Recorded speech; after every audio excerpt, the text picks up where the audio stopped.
여기선 내가 왕이야. 여자 따위가 군대에서 뭘 가르쳐? 박대식 중령이 국방부 임명장을 바닥에 던지고 발로 짓밟았습니다. 빨래나 하든지 화장실이나 닦든지 알아서 해. 낡은 배낭을 맨 평범한 아줌마를 향한 공개 모욕이었습니다. 병사들 앞에서 망신을 준 뒤 박 중령은 비웃으며 돌아섰습니다.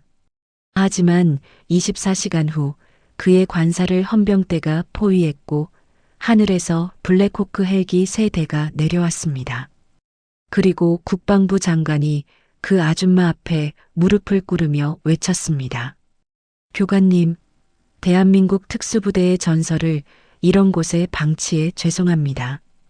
박 중령의 얼굴이 하얗게 질렸습니다. 오늘의 사연 시작합니다. 낡은 배낭을 맨 강설이가 대대 연병장 입구에 들어섰습니다. 배낭은 군용이 아니라 등산용처럼 보였고 강설이의 옷차림도 평범한 바람막이의 운동화였습니다. 연병장 중앙에서 부대원들을 정렬시키던 박대식 중령이 강설이를 발견하고 인상을 찌푸렸습니다. 박대식이 큰 소리로 외쳤습니다. 거기 누구야? 여긴 민간인 출입 금지 구역이라고. 강설이가 걸음을 멈추지 않고 박대식 앞으로 다가왔습니다. 박대식이 배낭을 발로 툭 찼습니다. 아줌마, 여기가 뭐 동네 반상회 장소인 줄 알아? 취사반은 저쪽 건물이야. 거기 가서 물어봐. 정렬에 있던 병사들 사이에서 웅성거림이 일었습니다. 강설이가 배낭에서 서류 봉투를 꺼내 박대식에게 건넸습니다. 저는 국방부에서 파견된 전술 자문관 강설이입니다. 임명장입니다. 박대식이 서류를 훑어보더니 코웃음을 쳤습니다. 자문관? 여자가? 박대식이 서류를 바닥에 던졌습니다. 임명장이 바람에 펄럭이며 연병장 흙바닥에 떨어졌습니다. 박대식이 팔짱을 끼고 강설이를 내려다보며 말했습니다. 내 구역에서는 내가 왕이야. 여자한테 배울 거 하나도 없어. 그냥 빨래나 하면 돼. 강설이가 아무 말 없이 바닥에 임명장을 주워 털었습니다. 박대식이 옆에 서 있던 행정보급관에게 턱짓을 했습니다. 저 사람 숙소 배정하지 말고 창고 뒤쪽 빈방에 처박아. 그리고 오늘부터 화장실 청소랑 잡초 제거가 첫 업무야. 행정보급관이 난처한 표정으로 대답했습니다. 그런데 중령님, 국방부 공문이. 박대식이 손을 내저었습니다. 공문은 내가 알아서 처리할 거야. 넌 내 지시대로만 해. 강설이가 배낭을 다시 메고 박대식에게 물었습니다. 화장실이 어디에 있습니까? 박대식이 연병장 끝을 가리켰습니다. 저기 보이지? 제일 낡은 건물. 거기가 병사 화장실이야. 강설이가 고개를 끄덕이고 그쪽으로 걸어갔습니다. 병사들은 전설적인 여전사를 기대했다가 모욕당하는 노년 여성의 뒷모습을 바라보며 당혹감을 감추지 못했습니다. 박대식이 부대원들을 향해 소리쳤습니다. 뭘 봐. 훈련이나 똑바로 해. 강설이가 화장실에 들어가 청소도구를 챙겼습니다. 청소를 하는 척하면서 천장과 벽면을 살폈습니다. 벽면 곳곳에 주먹 자국과 발길질 흔적이 남아 있었습니다. 강설이가 손가락으로 벽에 금이 간 부분을 쓰다듬었습니다. 그녀의 눈빛이 차갑게 가라앉았습니다. 저녁 무렵 박대식이 간부 휴게실에 간부들을 모았습니다. 부중대장이 커피를 마시며 물었습니다. 중령님, 그 자문관 어떻게 하실 겁니까? 박대식이 의자에 기대며 웃었습니다. 일주일만 버티면 저절로 나갈 거야. 여자가 뭘 안다고 여기 와서 떠들어. 행정보급관이 조심스럽게 말했습니다. 그래도 국방부 공문인데. 박대식이 손을 휘저었습니다. 공문 따위 나중에 적당히 꾸며서 올리면 돼. 우리끼리만 알고 있으면 되는 거야. 간부들이 낄낄거리며 웃었습니다. 그 시각 강설이는 부대 창고 뒤편을 지나가고 있었습니다. 어둠 속에서 담배 연기가 피어올랐습니다. 강설이가 걸음을 멈추고 그쪽을 바라봤습니다. 김진수 일병이 담배를 입에 문 채 놀라서 벌떡 일어섰습니다. 누구세요? 강설이가 다가가며 말했습니다. 담배는 건강에 안 좋아요. 김진수가 담배를 숨기려다가 강설이의 손이 번개처럼 뻗어나가 담배를 낚아챘습니다. 김진수가 눈을 크게 떴습니다. 강설이가 담배를 바닥에 비벼 끄고 김진수가 옆에 놓아둔 부러진 대검을 집어들었습니다. 이거 왜 부러졌어요? 김진수가 고개를 숙였습니다. 훈련 중에 실수로.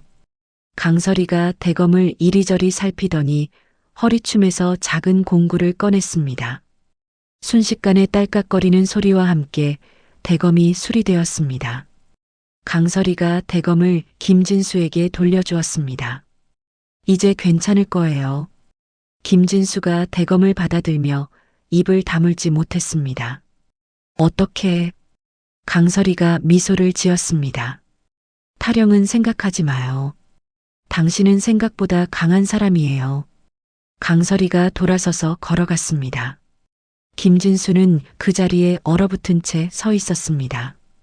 밤이 깊어지고 강설이는 배정받은 낡은 숙소 창가에 앉았습니다. 창밖으로 부대 보급로를 따라 차량 한 대가 불을 끄고 움직이는 게 보였습니다. 강설이가 수첩을 꺼내 차량 번호와 시간을 기록했습니다. 다음 날 새벽 박대식이 집무실에서 장비 검열 보고서를 작성하고 있었습니다. 실제로는 부족한 장비들을 모두 정상으로 표기했습니다. 박대식이 보고서에 서명하며 혼잣말을 했습니다. 이번 검열만 통과하면 진급은 따놓은 당상이지. 그때 밖에서 차량 소리가 들렸습니다. 평소와 다른 무거운 엔진 소리였습니다. 박대식이 창문으로 다가가 밖을 내다봤습니다. 사단 사령부 헌병대 마크가 선명한 차량 4대가 부대 정문을 통과해 들어오고 있었습니다. 박대식의 얼굴이 굳었습니다. 박대식의 관사 앞에 멈춰 섰습니다. 헌병대장이 차에서 내려 박대식에게 다가왔습니다. 박대식이 억지 미소를 지으며 말했습니다. 무슨 일이십니까? 사전 연락도 없이. 헌병대장이 서류를 꺼냈습니다. 중령님, 부대 운영 관련해서 몇 가지 확인할 사항이 있습니다. 박대식이 서류를 받아들고 흘깃 보더니 웃었습니다. 이거 완전히 행정착오네요. 우리 부대는 모든 게 정상입니다. 헌병대장이 무표정하게 대답했습니다. 그래도 절차상 확인은 해야 합니다. 박대식의 눈이 강설이가 있는 숙소 쪽으로 향했습니다. 박대식이 큰 걸음으로 숙소로 달려가 문을 발로 찼습니다. 나와. 강설이가 문을 열고 나왔습니다. 박대식이 강설이의 옷깃을 움켜쥐었습니다. 내가 꼰질렀지? 감히 누구한테 대들어. 강설이가 박대식의 손을 조용히 떼어냈습니다. 전 아무것도 하지 않았습니다. 박대식이 침을 뱉으며 소리쳤습니다. 거짓말하지 마. 헌병대가 왜 오는데? 강설이가 배낭을 메고 걸어나갔습니다. 박대식이 뒤에서 고함을 질렀지만 강설이는 대답하지 않았습니다. 강설이는 부대 사격장으로 향했습니다. 사격장 구석에 폐기 예정이라고 표시된 구식 소총들이 쌓여 있었습니다. 강설이가 소총을 하나씩 들어 상태를 확인했습니다. 총열을 들여다보고 놀이쇠를 당겨보고 방아쇠를 눌러봤습니다. 부중대장이 사격장으로 달려왔습니다. 뭐 하는 겁니까? 강설이가 소총을 내려놓으며 말했습니다. 이 총들은 아직 쓸 수 있습니다. 왜 폐기하려고 합니까? 부중대장이 코웃음을 쳤습니다. 그건 우리가 알아서 할 일입니다. 당신은 이제 여기 없을 사람이니까. 박대식이 간부 3명을 데리고 사격장에 나타났습니다. 박대식이 손가락으로 강설이를 가리키며 말했습니다. 저 여자 짐 다 연병장에 버려. 당장 쫓아낼 거야. 간부들이 강설이의 숙소로 달려갔습니다. 잠시 후 강설이의 배낭과 짐들이 연병장 한가운데 내던져졌습니다. 박대식이 팔짱을 끼고 강설이를 내려다보며 말했습니다. 이제 꺼져. 여기는 내가 있을 곳이 아니야. 강설이가 짐을 주우려고 몸을 숙였습니다. 박대식이 손짓을 하자 건장한 하사 2명이 앞으로 나왔습니다. 저 여자 부대 밖으로 끌고 나가. 두 하사가 강설이의 양팔을 붙잡았습니다. 그 순간 강설이의 몸이 순식간에 움직였습니다. 찰칵 소리와 함께 두 하사의 손목이 꺾이며 바닥에 쓰러졌습니다. 연병장이 정적에 휩싸였습니다. 병사들이 숨을 죽이고 지켜봤습니다. 박대식이 허리춤에 권총집에 손을 올렸습니다. 하극상이야. 이게 하극상이라고. 강설이가 박대식의 눈을 똑바로 바라보며 말했습니다. 총 뽑는 법부터 다시 배우는 게 좋겠습니다. 강설이의 목소리는 차가웠습니다. 박대식이 주춤거리며 뒤로 물러섰습니다. 강설이가 바닥에 쓰러진 두 하사를 일으켜 세웠습니다. 괜찮습니까? 두 하사가 손목을 주무르며 고개를 끄덕였습니다. 박대식이 떨리는 목소리로 외쳤습니다. 좋아. 내가 그렇게 나오면 나도 방법이 있어. 오늘 밤부터 북쪽산 정상 초소 경계 근무를 서. 혼자. 부중대장이 놀라서 말했습니다. 중령님, 거기는 너무 위험합니다. 혼자서는. 박대식이 손을 내저었습니다. 닥쳐. 내 명령이야. 강설이가 배낭을 메고 말했습니다. 알겠습니다. 해가 지고 먹구름이 몰려왔습니다. 강설이는 산길을 따라 정상 초소로 올라갔습니다. 빗방울이 떨어지기 시작했습니다. 초소에 도착했을 때는 이미 폭우가 쏟아지고 있었습니다. 강설이가 초소 안을 둘러봤습니다. 통신 장비가 고장난 채로 방치되어 있었습니다. 망원경도 렌즈가 깨져 있었습니다. 강설이가 작은 수첩을 꺼내 기록했습니다. 밤이 깊어지자 강설이는 망원경 없이 눈으로 산 아래를 관찰했습니다. 부대 뒤편 보급로에 차량 한 대가 멈춰 섰습니다. 박대식의 측근 간부 2명이 차에서 내려 트럭 짐칸을 열었습니다. 민간인 차림의 남자가 다가와 돈뭉치를 건넸습니다. 간부들이 식자재 상자들을 트럭에서 내려 민간인에게 넘겼습니다. 강설이가 휴대전화로 사진을 찍었습니다. 그때 초소의 전등이 갑자기 꺼졌습니다. 통신선이 끊긴 것입니다. 강설이가 배낭에서 작은 무전기를 꺼냈습니다. 주파수를 맞추고 송신 버튼을 눌렀습니다.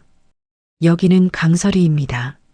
사단 작전과 김 대령님께 연결 부탁드립니다.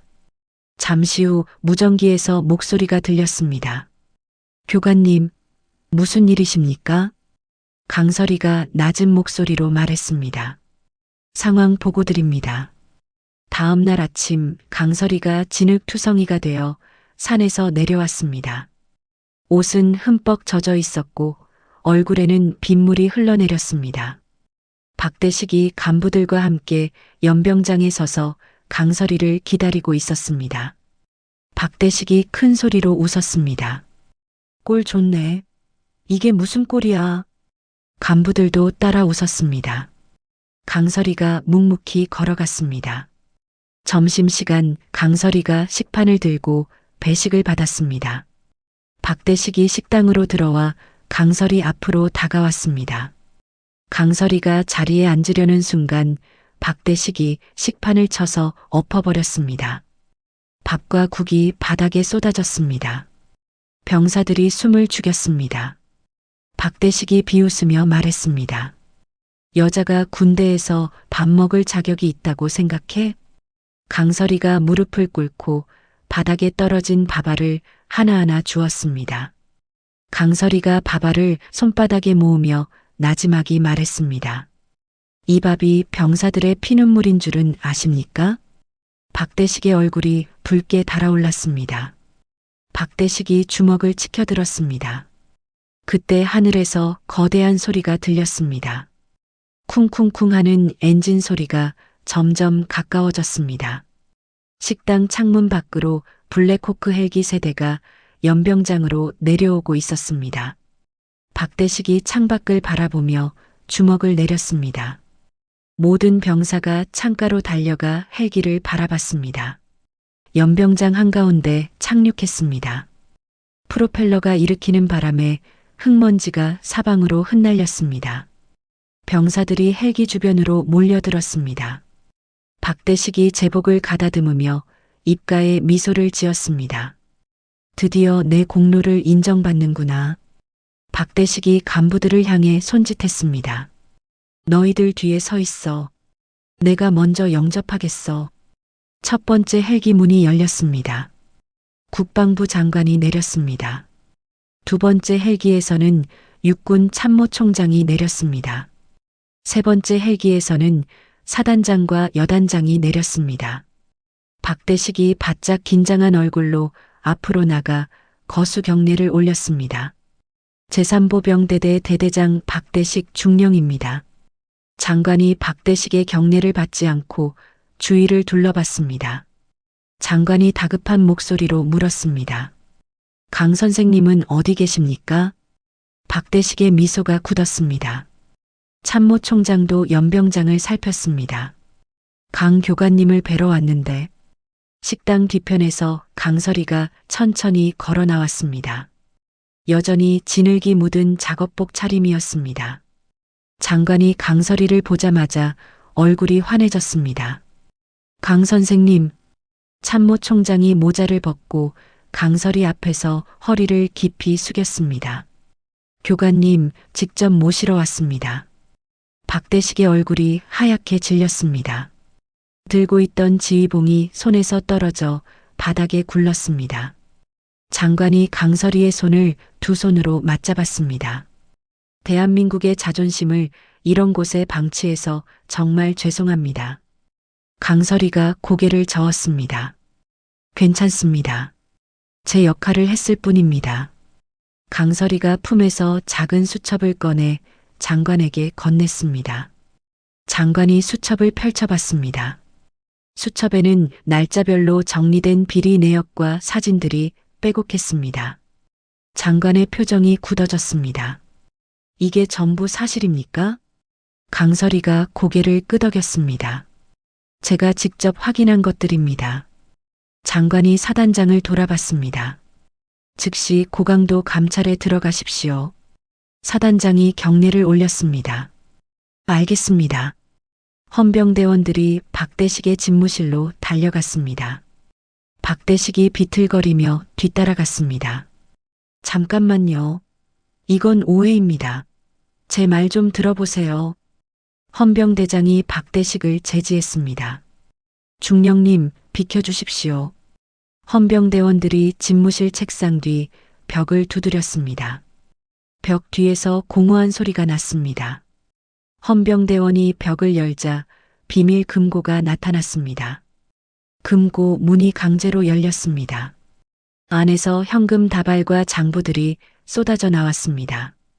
박대식이 바닥에 주저앉았습니다. 이건 장관이 연병장 중앙으로 걸어가 전 부대원을 바라봤습니다. 병사들이 긴장한 얼굴로 장관을 쳐다봤습니다. 장관이 품에서 서류를 꺼내 들었습니다. 지금부터 국방부 장관 명의로 특별명령을 하달합니다. 전술 자문관 강설이에게 본 부대의 재정비와 교육에 대한 정권을 부여합니다. 병사들 사이에서 웅성거림이 일었습니다. 참모총장이 앞으로 나서며 말했습니다. 강 교관님은 707 특임대 최초의 여성 팀장이시며 우리 대한민국 특수부대에 살아있는 전설이십니다. 병사들의 눈이 커졌습니다. 김진수가 입을 벌린 채 강설이를 바라봤습니다. 장관이 박대식을 가리켰습니다. 박대식 중령은 즉시 보직 해임합니다. 헌병대는 그를 대기소로 압송하십시오. 헌병대원 2명이 박대식의 양팔을 붙잡았습니다.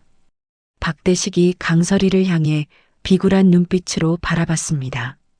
제발 살려주세요. 제가 잘못했습니다. 강설이가 박대식을 외면하고 돌아섰습니다. 박대식이 헌병대 차량에 실려 부대를 떠났습니다. 강설이가 주머니에서 명단을 꺼냈습니다. 김진수 일병. 김진수가 놀라서 앞으로 뛰어나왔습니다. 예. 강설이가 차례로 이름을 불렀습니다. 이상훈 일병, 박준혁 이병, 최민호 일병. 병사들이 하나씩 앞으로 나왔습니다. 총 20명의 병사가 강설이 앞에 섰습니다. 모두 부대에서 관심병사로 분류되어 소외되었던 이들이었습니다. 강설이가 병사들을 하나하나 바라보며 말했습니다. 오늘부터 너희는 나고자가 아니야. 내 제자다. 병사들의 눈에 눈물이 맺혔습니다. 김진수가 떨리는 목소리로 물었습니다. 정말입니까? 강설이가 고개를 끄덕였습니다. 내가 너희를 책임지겠어. 믿고 따라와. 병사들이 동시에 경례를 올렸습니다. 가슴이 벅차올랐습니다. 전설적인 여전사가 자신들의 스승이 되었습니다. 강설이가 행정보급관을 불렀습니다. 부대 식당 식자재 내역서 가져오세요. 행정보급관이 황급히 서류를 가져왔습니다. 강설이가 서류를 훑어보더니 고개를 저었습니다. 이걸로 어떻게 병사들을 먹이겠어요? 당장 메뉴부터 다시 짜세요. 행정보급관이 고개를 숙였습니다. 알겠습니다. 장관이 강설이에게 다가와 말했습니다. 선생님께서 필요한 게 있으면 뭐든 말씀하십시오. 전폭적으로 지원하겠습니다. 강설이가 연병장을 둘러봤습니다. 이 병사들에게 제대로 된 훈련장과 장비만 주시면 됩니다. 장관이 사단장을 받습니다. 들으셨죠? 사단장이 격려했습니다.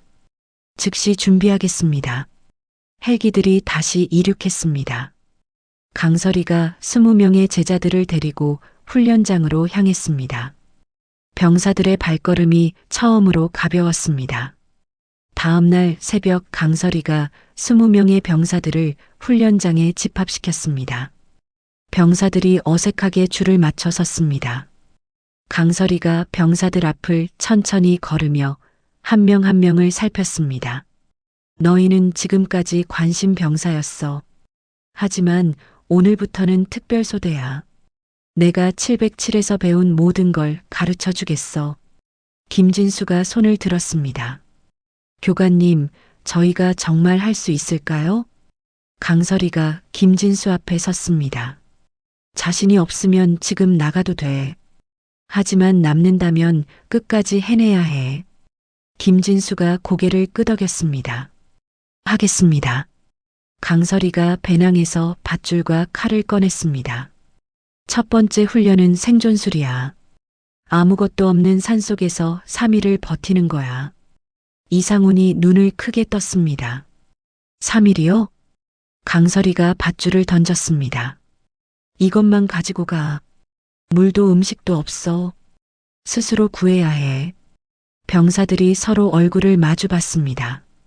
강설이가 배낭을 메고 앞장섰습니다. 따라와. 내가 먼저 보여줄게. 강설이가 병사들을 데리고 부대 뒤편 산으로 올라갔습니다. 산 중턱에 도착하자 강설이가 멈춰 섰습니다. 강설이가 나뭇가지를 꺾어 땅을 파기 시작했습니다. 여기 봐. 이 풀뿌리는 먹을 수 있어. 씹으면 물기도 나와. 병사들이 무릎을 꿇고 강설이의 손놀림을 지켜봤습니다. 강설이가 밧줄로 덫을 만들었습니다. 이렇게 묶으면 작은 동물을 잡을 수 있어. 하지만 우리는 훈련이니까 잡지는 않아. 김진수가 열심히 수첩에 적었습니다. 강설이가 미소를 지었습니다. 좋아. 이제 너희가 직접 해봐. 병사들이 흩어져 각자 덫을 만들기 시작했습니다. 강설이가 한 명씩 돌아다니며 잘못된 부분을 고쳐줬습니다. 오후가 되자 강설이가 병사들을 사격장으로 데려갔습니다. 김진수가 소총을 들었지만 손이 떨렸습니다. 강설이가 김진수 옆에 섰습니다. 왜 떨어? 김진수가 고개를 숙였습니다. 예전에 훈련 중에 실수로 옆 사람을 다치게 할 뻔했어요. 그 뒤로 총을 들면 강설이가 김진수의 어깨에 손을 올렸습니다. 두려움은 나쁜 게 아니야. 그걸 이겨내는 게 용기야. 강설이가 김진수 뒤에 서서 함께 총을 잡았습니다. 천천히 호흡해. 숨을 들이마시고 내쉬면서 쏴. 김진수가 눈을 감았다가 떴습니다. 방아쇠를 당겼습니다. 탕! 총알이 관역 가장자리를 맞췄습니다. 김진수의 눈이 반짝였습니다. 맞췄어요. 강설이가 등을 토닥였습니다. 잘했어. 계속 연습하면 더 잘할 수 있어. 저녁 무렵 강설이가 병사들과 함께 진흙탕에 들어갔습니다. 병사들이 놀라서 바라봤습니다. 교관님도 같이 하시는 겁니까? 강설이가 진흙을 얼굴에 바르며 웃었습니다. 당연하지. 너희만 고생시킬 순 없잖아. 병사들이 감격한 표정으로 진흙탕으로 뛰어들었습니다. 강설이가 앞장서서 기어갔습니다. 이건 적진 침투 훈련이야. 소리 없이 빠르게 움직여야 해. 병사들이 강설이를 따라 기어갔습니다. 온몸이 진흙투성이가 되었습니다. 일주일이 지났습니다. 강설이가 병사들의 장점을 파악하기 시작했습니다. 김진수는 관찰력이 뛰어났습니다. 이상우는 체력이 좋았습니다. 박준혁은 손재주가 있었습니다. 강설이가 각자에게 맞는 역할을 부여했습니다. 김진수는 저격수, 이상우는 돌격조, 박준혁은 장비 담당. 병사들이 자신의 역할에 자부심을 가졌습니다. 2주가 지나자 병사들의 눈빛이 달라졌습니다. 체력이 단단해졌고 움직임이 날렵해졌습니다. 인근 부대 장교들이 훈련장을 지나가며 수군거렸습니다. 저게 여자가 가르친 관심 병사들이래. 제대로 되겠어? 강설이가 코웃음을 쳤습니다. 상관없어. 우리는 우리 길을 가는 거야.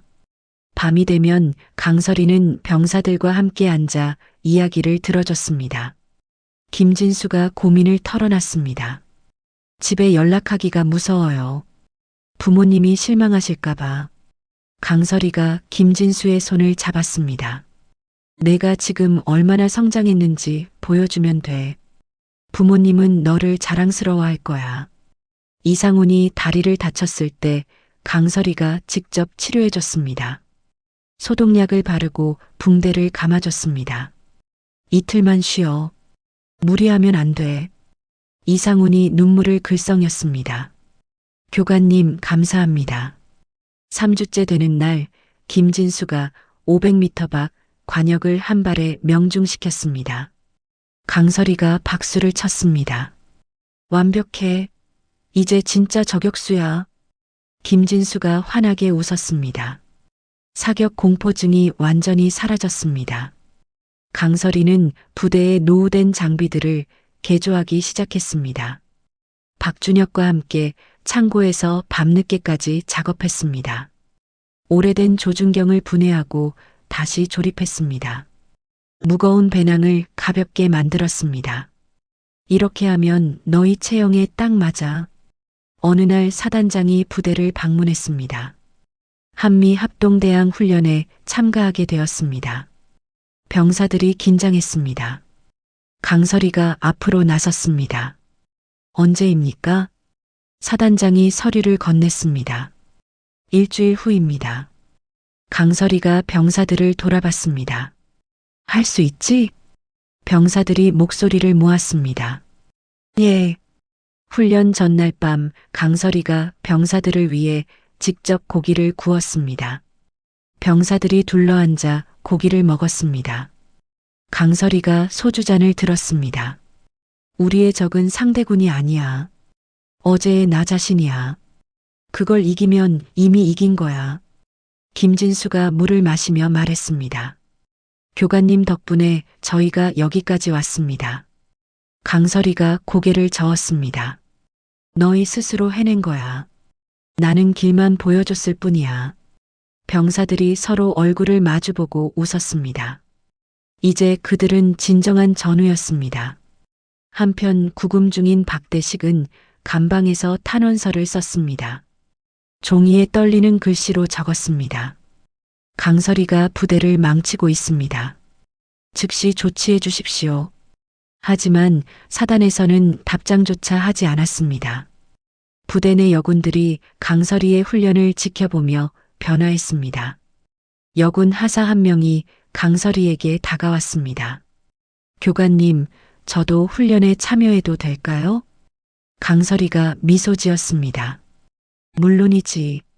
함께하자. 여군들이 자발적으로 훈련에 동참했습니다. 부대 분위기가 완전히 달라졌습니다. 결전 전날 강설이가 낡은 배낭에서 베레모를 꺼냈습니다. 707 특임대 마크가 새겨진 검은색 베레모였습니다.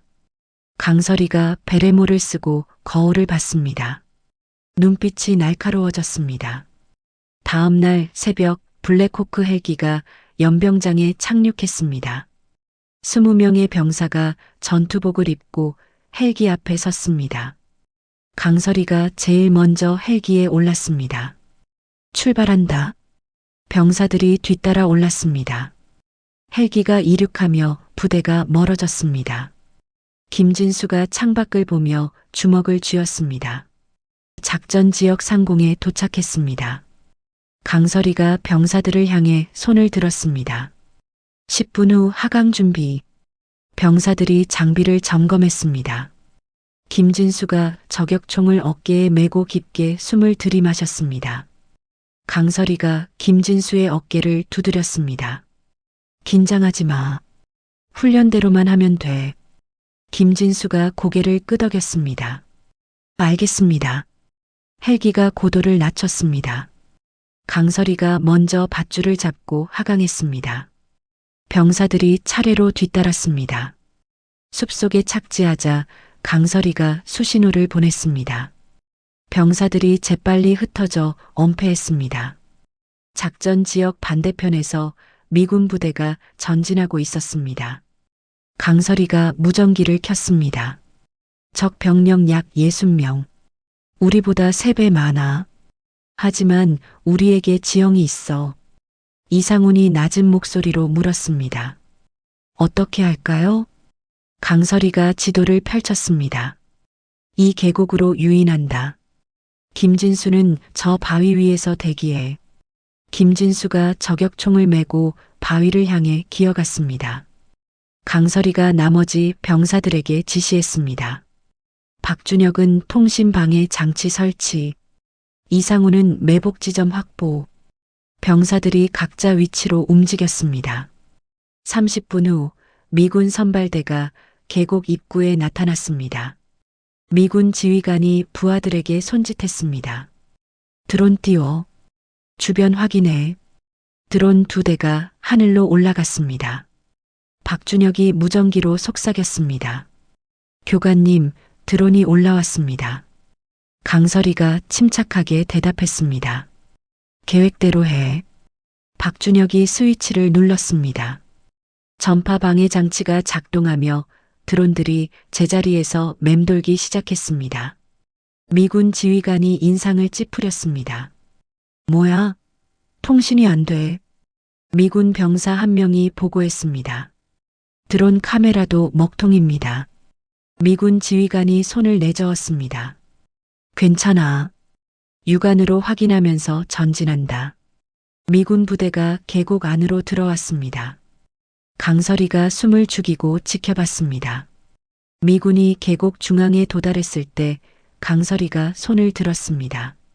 손을 내리는 순간 사방에서 연막탄이 터졌습니다. 공격! 강설이의 외침과 함께 병사들이 일제히 사격을 시작했습니다. 훈련용 페인트탄이 미군들을 향해 날아갔습니다. 미군 병사 10명이 순식간에 적중 판정을 받았습니다. 미군 지휘관이 소리쳤습니다. 엄폐, 반격해. 미군들이 바위 뒤로 숨어 반격했습니다. 하지만 강서리의 부대는 이미 위치를 옮긴 뒤였습니다. 미군 지휘관이 열감지기를 꺼냈습니다. 열감지로 찾아. 김진수가 바위 위에서 열감지기를 든 병사를 조준했습니다. 숨을 참고 방아쇠를 당겼습니다.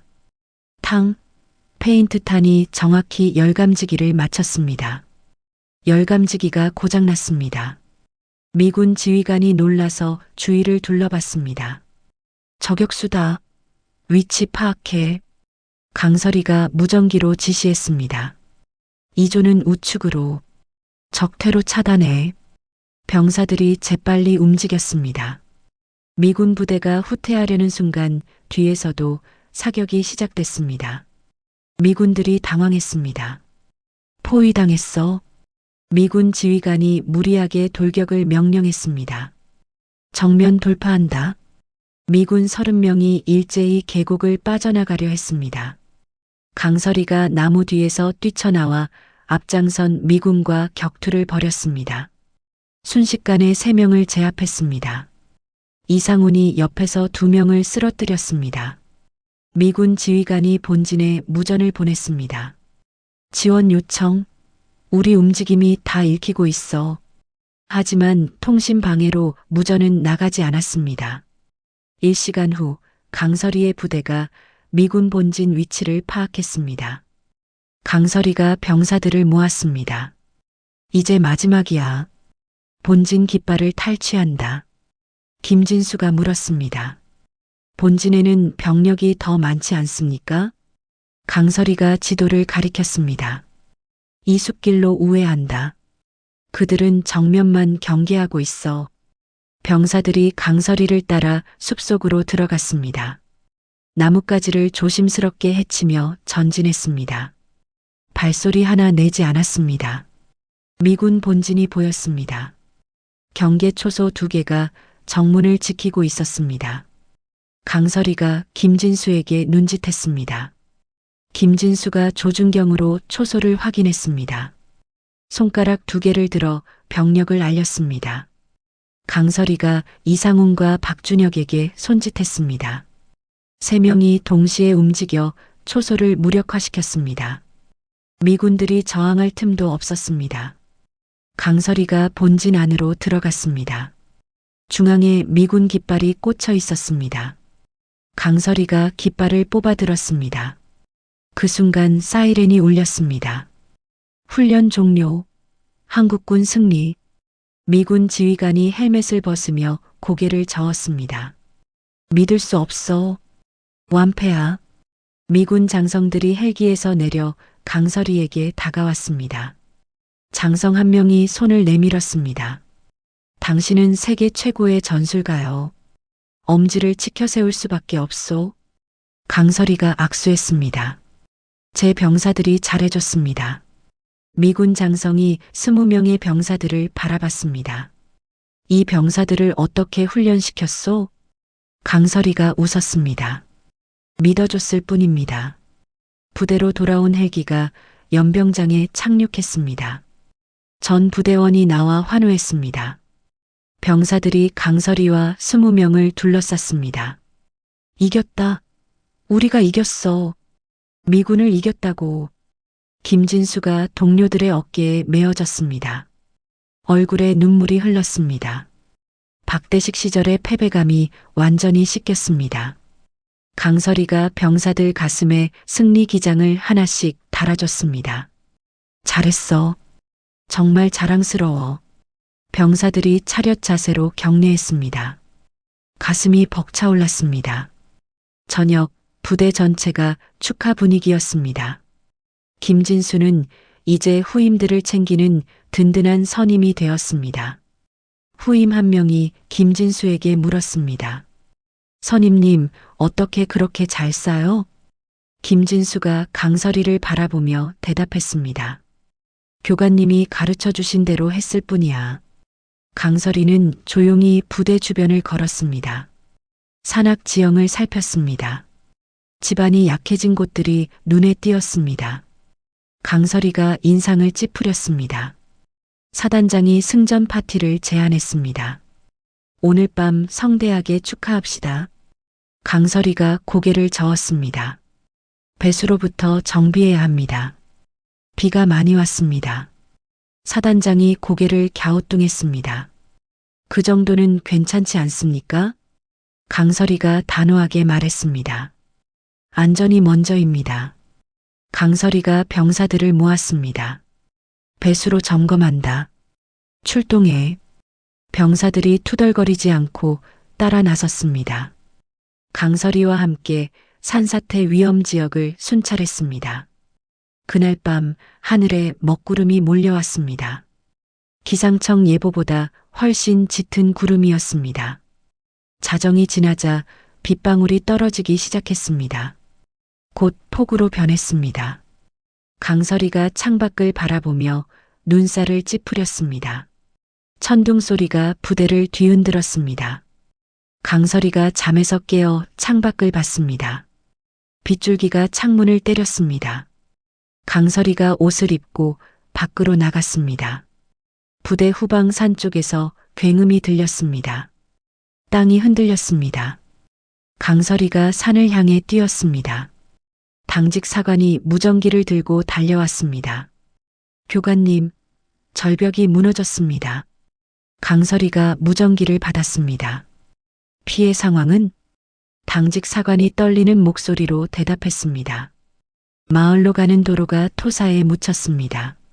차량 한 대가 계곡에. 강설이가 뛰기 시작했습니다. 병사들이 뒤따라 달렸습니다. 현장에 도착하자 참혹한 광경이 펼쳐졌습니다. 유치원 버스 한 대가 절벽 끝에 아슬아슬하게 걸려 있었습니다. 버스 뒷바퀴는 이미 허공에 떠 있었습니다. 버스 안에서 아이들의 울음소리가 들렸습니다. 강설이가 절벽 가장자리로 다가갔습니다. 소방대원이 강설이를 막았습니다.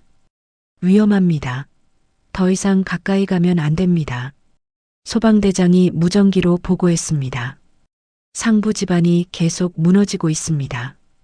2차 붕괴 가능성 90%입니다. 강설이가 물었습니다. 구조는요? 소방대장이 고개를 저었습니다. 헬기는 강풍 때문에 못 뜹니다. 접근하면 우리까지 위험합니다. 그때 차 한 대가 급정거했습니다. 박대식이 차에서 뛰어내렸습니다. 헌병대 호송 중이었지만 소식을 듣고 달려온 것입니다. 내 아들이 저 안에 있어. 박대식이 절벽으로 뛰어가려 했습니다. 헌병이 박대식을 붙잡았습니다. 중령님 안 됩니다. 박대식이 헌병을 뿌리치고 강설이 앞에 무릎을 꿇었습니다. 빗물과 눈물이 뒤섞여 얼굴을 타고 흘렀습니다. 제발, 제발 내 아들만 살려주세요. 제가 잘못했습니다. 제발이요. 강설이가 박대식을 일으켰습니다. 일어나세요. 강설이가 배낭을 열고 특수 구조 장비를 꺼냈습니다. 로프와 카라비너와 하강 장치였습니다. 소방대장이 앞을 막았습니다. 무슨 생각이십니까? 저건 자살 행위입니다. 강설이가 로프를 몸에 감았습니다. 저 아이들을 그냥 둘 순 없습니다. 강설이가 무전기를 켰습니다. 김진수 들려? 무전기에서 김진수의 목소리가 터져 나왔습니다. 예, 교관님. 강설이가 침착하게 말했습니다. 특별소대 전원 집합. 구조장비 가져와. 10분 후 20명의 병사가 달려왔습니다. 비에 흠뻑 젖은 채였습니다. 김진수가 가장 먼저 강설이 옆에 섰습니다. 교관님, 저희도 갑니다. 강설이가 고개를 저었습니다. 위험해. 너희는. 이상훈이 앞으로 나섰습니다. 교관님이 가시는 곳이면 저희도 갑니다. 박준혁도 고개를 끄덕였습니다. 저희를 믿어주셨잖습니까? 이젠 저희가 교관님을 도울 차례입니다. 강설이가 병사들을 바라봤습니다. 강설이의 눈가에 물기가 맺혔습니다. 고맙다. 강설이가 지시했습니다. 김진수는 로프 고정, 이상우는 상부 감시, 박준혁은 추가 장비 준비. 병사들이 재빠르게 움직였습니다. 김진수가 튼튼한 나무에 로프를 묶었습니다. 매듭을 3번 확인했습니다. 강설이가 로프를 잡았습니다. 절벽 끝에 섰습니다. 아래로 20m 아래 버스가 보였습니다. 버스가 조금씩 미끄러지고 있었습니다. 강설이가 뒤돌아서 하강을 시작했습니다. 발을 절벽에 딛고 조금씩 내려갔습니다. 빗물이 얼굴을 때렸습니다. 시야가 흐렸습니다. 절벽 중간쯤 내려왔을 때 위에서 돌이 떨어졌습니다. 강설이의 왼쪽 어깨를 강타했습니다. 강설이가 이를 악물었습니다. 신음소리 하나 내지 않았습니다. 교관님, 김진수의 외침이 들렸습니다. 강설이가 손을 들어 괜찮다는 신호를 보냈습니다. 다시 하강했습니다. 버스 옆에 도착했습니다. 강설이가 버스 창문을 두드렸습니다. 안에서 아이들 6명이 겁에 질려 울고 있었습니다. 물이 발목까지 차올라 있었습니다. 강설이가 특수 망치를 꺼냈습니다. 창문을 쳤습니다. 유리가 산산이 깨졌습니다. 강설이가 창문으로 들어갔습니다. 괜찮아. 무섭지 않아. 이제 밖으로 나가자. 제일 가까운 아이를 안아들었습니다. 로프를 아이 몸에 감았습니다. 무전기로 말했습니다. 첫 번째 아이 올려보냅니다. 위에서 병사들이 로프를 당겼습니다. 아이가 천천히 올라갔습니다. 소방대원이 아이를 받았습니다. 강설이가 2번째, 3번째 아이를 연달아 올려보냈습니다. 4번째, 5번째 아이도 안전하게 올라갔습니다. 마지막 아이가 남았습니다. 박대식의 아들이었습니다. 5살쯤 되어 보였습니다. 아이가 강설이를 붙잡으며 울었습니다. 무서워요. 강설이가 아이를 꼭 안았습니다. 이제 괜찮아. 아빠가 기다리고 있어. 강설이가 아이에게 로프를 묶으려는 순간이었습니다. 버스 아래에서 굉음이 들렸습니다. 마지막 집안이 무너지기 시작했습니다. 교관님, 김진수의 비명이 들렸습니다. 버스가 앞으로 쏠렸습니다. 강설이가 아이를 품에 꼭 안았습니다. 절벽 위에서 박대식이 손을 뻗으며 소리쳤습니다. 안 돼, 안 돼. 병사들이 로프를 붙잡았습니다. 하지만 버스가 완전히 기울며 떨어지기 시작했습니다. 강설이와 아이가 버스와 함께 계곡 아래로 떨어졌습니다. 토사와 빗물이 뒤섞인 급류가 2사람을 삼켰습니다. 박대식이 절벽 끝에 엎드려 아래를 내려다봤습니다. 아들아, 아들아. 김진수가 로프를 잡고 내려가려 했습니다. 이상훈이 김진수를 붙잡았습니다. 안 돼. 너까지 떨어지면. 김진수가 울부짖었습니다. 교관님, 교관님. 아래에서는 아무 대답도 들리지 않았습니다. 폭우만 계속 쏟아질 뿐이었습니다. 흙탕물 속에서 강설이가 눈을 떴습니다. 온몸이 바위에 부딪히며 아팠습니다. 하지만 강설이는 품속의 아이를 더 꽉 껴안았습니다. 급류가 2사람을 휩쓸고 내려갔습니다. 강설이가 발을 뻗어 물살을 가르며 방향을 잡았습니다. 707에서 배운 생존 수영법이었습니다. 물결을 잇고 바위를 피했습니다. 아이가 물을 마시고 기침했습니다. 강설이가 아이의 얼굴을 물 위로 올렸습니다. 숨 쉬어. 천천히. 아이가 울먹이며 대답했습니다. 무서워요. 강설이가 아이를 보며 웃었습니다. 괜찮아. 아줌마가 지켜줄게. 앞쪽에 큰 바위가 보였습니다. 바위에 버스 파편이 걸려 있었습니다. 강설이가 온 힘을 다해 헤엄쳤습니다. 파편에 손이 닿았습니다. 강설이가 파편을 붙잡았습니다. 급류가 계속 두 사람을 밀어냈습니다. 강설이의 팔에 힘이 빠져갔습니다. 찬물이 체온을 빼앗아갔습니다. 의식이 흐릿해졌습니다. 안 돼. 버텨야 해. 강설이가 아이를 파편 위에 올렸습니다. 한 팔로 아이를 감싸고 다른 팔로 파편을 잡았습니다. 절벽 위에서 김진수가 망원경으로 계곡을 살폈습니다. 빗줄기 때문에 아무것도 보이지 않았습니다. 김진수의 손이 떨렸습니다. 보여야 하는데, 보여야 한다고. 이상훈이 옆에서 함께 찾았습니다. 교관님, 대답해 주세요. 소방대장이 다가왔습니다. 더 이상은 위험합니다. 철수해야 합니다. 김진수가 고개를 저었습니다. 안 됩니다. 교관님이 계십니다. 박준혁이 장비 가방을 뒤졌습니다. 조명탄 있습니까? 김진수가 번쩍 고개를 들었습니다. 교관님이 가르쳐 주신 신호. 김진수가 가방에서 조명탄을 꺼냈습니다. 하늘로 쏘아 올렸습니다. 붉은 빛이 어둠을 밝혔습니다. 계곡 아래에서 강설이가 조명탄을 받습니다. 강설이가 주머니에서 작은 조명탄을 꺼냈습니다. 젖은 손으로 겉을 닦았습니다. 점화했습니다. 초록빛이 피어올랐습니다. 김진수가 초록빛을 발견했습니다. 저기 계십니다. 병사들이 일제히 그쪽을 봤습니다. 희미하게 두 사람의 형체가 보였습니다. 이상훈이 로프를 들었습니다. 거리가 너무 멉니다. 박준혁이 로프 여러 개를 연결하기 시작했습니다. 이어서 만들면 됩니다. 병사들이 달려들어 로프를 묶었습니다. 훈련 때 배운 매듭법을 사용했습니다. 5분 만에 긴 로프가 완성됐습니다.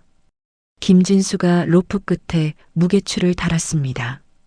온 힘을 다해 던졌습니다. 로프가 공중을 가르며 날아갔습니다. 강설의 옆 물속에 떨어졌습니다. 강설이가 손을 뻗었습니다. 로프가 손끝에서 스쳤습니다. 놓쳤습니다. 김진수가 다시 당겼습니다. 한 번 더 던졌습니다. 이번에는 강설이의 손에 닿았습니다.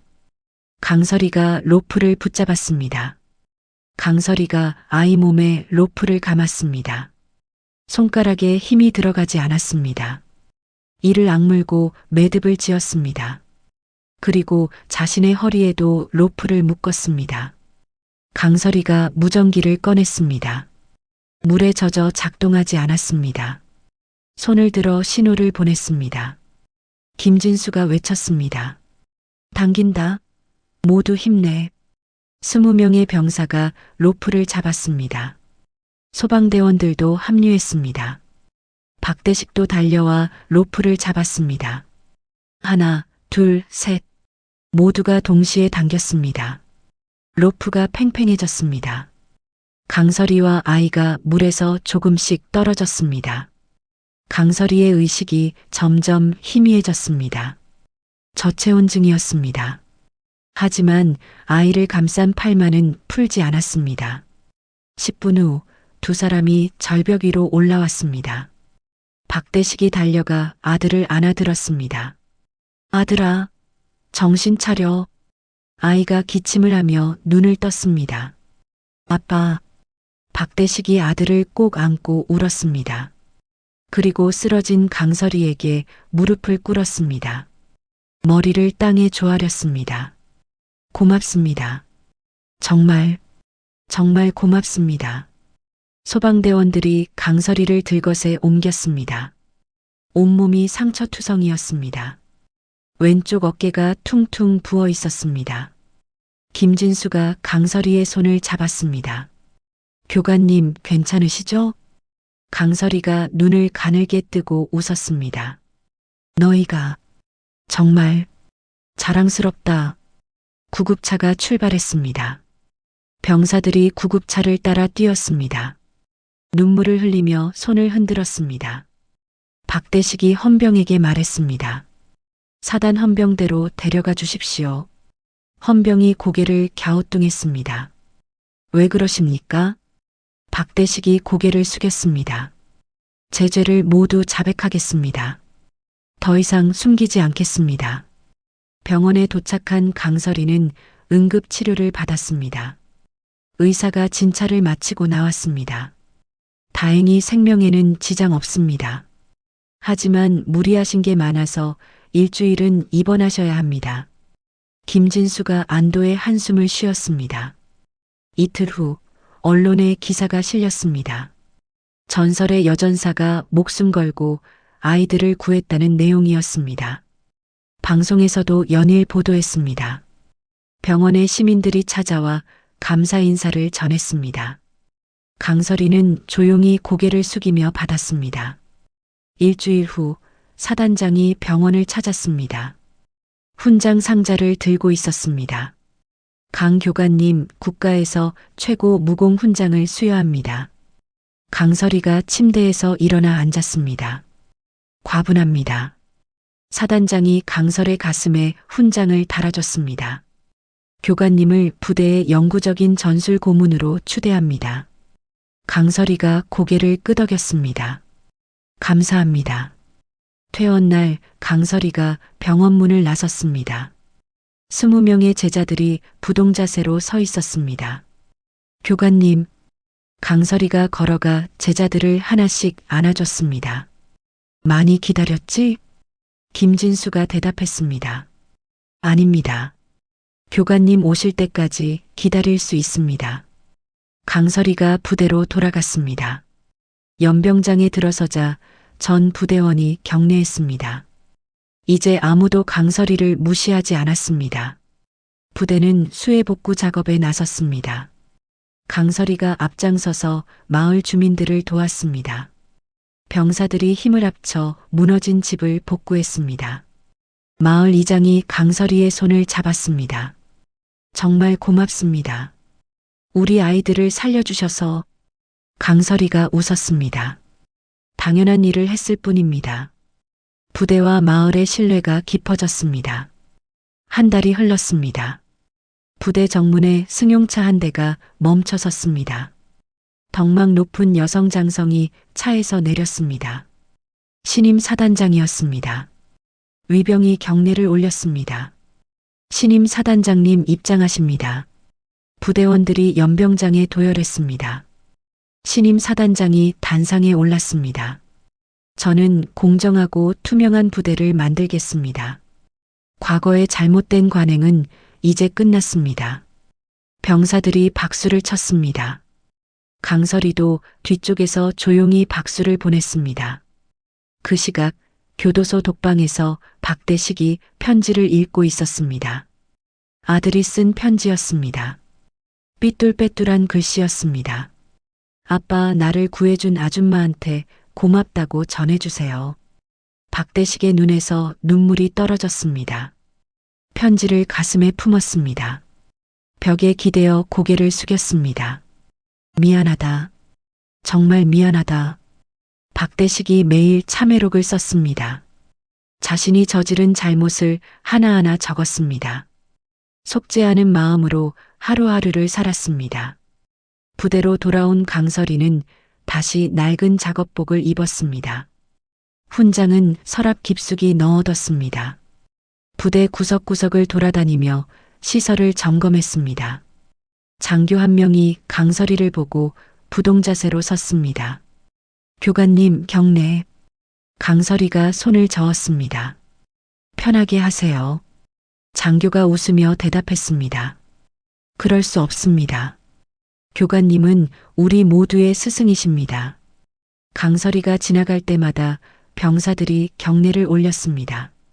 이제 아무도 강설이를 아줌마라 부르지 않았습니다.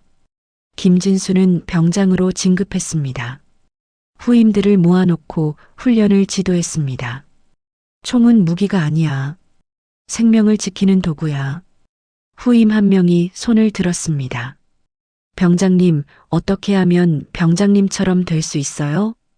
김진수가 강설이가 서 있는 쪽을 바라봤습니다. 용기는 두려움이 없는 게 아니야. 두려움을 이겨내는 거야. 교관님이 그렇게 가르쳐 주셨어. 후임들이 고개를 끄덕였습니다. 김진수는 이제 든든한 리더였습니다. 부대 간부회의가 열렸습니다. 신임 사단장이 발표했습니다. 강설의 교관님이 머무셨던 창고 숙소를 기념관으로 지정합니다. 행정보급관이 설계도를 펼쳤습니다. 강설의 기념관으로 명명하고 교관님의 정신을 기리겠습니다. 강설이가 손을 흔들었습니다. 그럴 필요 없습니다. 그냥 병사들이 쓰게 하세요. 사단장이 고개를 저었습니다. 교관님의 정신을 후대에 전해야 합니다. 이건 부대의 자산입니다. 전국의 군부대에서 변화가 일어났습니다.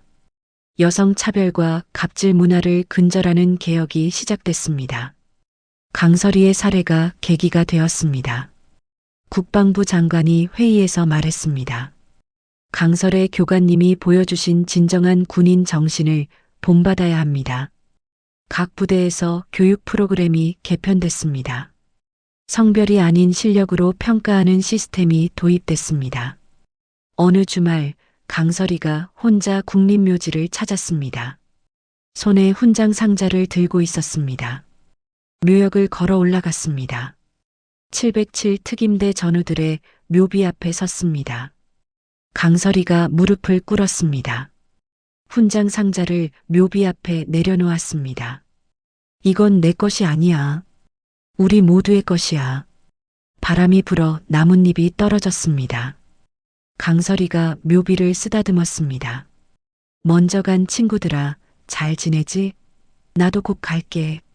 강설이가 일어나 경례를 올렸습니다. 오랫동안 서 있었습니다. 한 달 후 강설이가 짐을 쌌습니다. 많지 않았습니다. 배낭 하나면 충분했습니다. 김진수가 숙소로 찾아왔습니다. 교관님, 정말 가시는 겁니까? 강설이가 배낭을 메며 고개를 끄덕였습니다. 내 역할은 끝났어. 이제 너희가 이끌어가야 해. 김진수가 눈물을 참으며 말했습니다. 하지만 교관님이 계셔야. 강설이가 김진수의 어깨를 두드렸습니다. 넌 이제 혼자서도 잘할 수 있어. 내가 너를 믿어. 강설이가 위병소로 걸어갔습니다. 연병장을 지날 때 발걸음을 멈췄습니다. 전 부대원이 도열해 있었습니다. 누가 알린 것도 아닌데 모두 나와 있었습니다. 신임 사단장이 앞으로 나와 거수 경례를 올렸습니다. 교관님, 당신을 영원히 잊지 않겠습니다. 전 부대원이 동시에 경례했습니다. 감사합니다. 강설이가 경례로 답했습니다. 그리고 환하게 웃었습니다. 모두 건강하게 잘 지내. 김진수가 꽃다발을 건넸습니다. 저희가 준비했습니다.